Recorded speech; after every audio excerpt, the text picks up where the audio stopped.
Hello, Answerly viewers! How many of you guys were fans of Goosebumps books as a kid?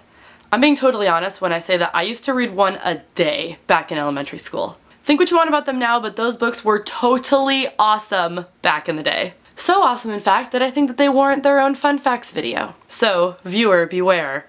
These facts just may give you goosebumps. 1. No one ever dies in a Goosebumps book. If the book involves ghosts or people who are dead, that happened before the book started. Goosebumps books were always meant to be creepy fantasy and didn't involve events that could actually happen in real life. 2. R.L. Stine once saw his son trying to pull down a Frankenstein mask over his head when he was little. When he tried to get it off, it got stuck, and rather than helping him, R.L. Stine watched this happening, and hence the idea for the haunted mask was born. 3. Stine said that he was a really shy and fearful kid. This was really hard for him growing up as a kid, but was really helpful for him as a writer because it was really easy for him to be able to write about the idea of panic that he puts in so many of his books. He actually started writing scary books at the age of 9 or 10 rather than going out and playing with the other kids outside. 4. Part of the success of Goosebumps books was in the fact that it was the first series that was geared toward girls and boys. They were actually initially geared toward girls, but when the fan mail started coming in after the first few were published, there was a surprising amount from boys as well. This is why every single Goosebumps book features a boy and girl protagonist. 5. R.L. Stine's full name is Robert Lawrence Stine. 6. He's written over 390 books in his life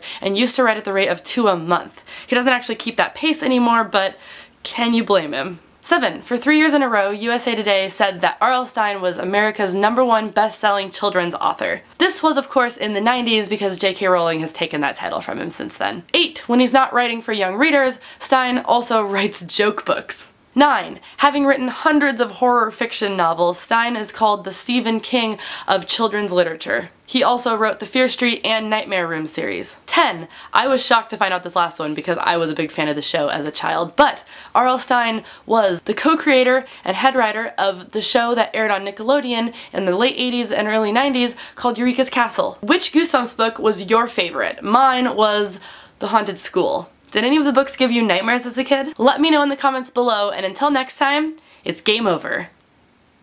Or is it?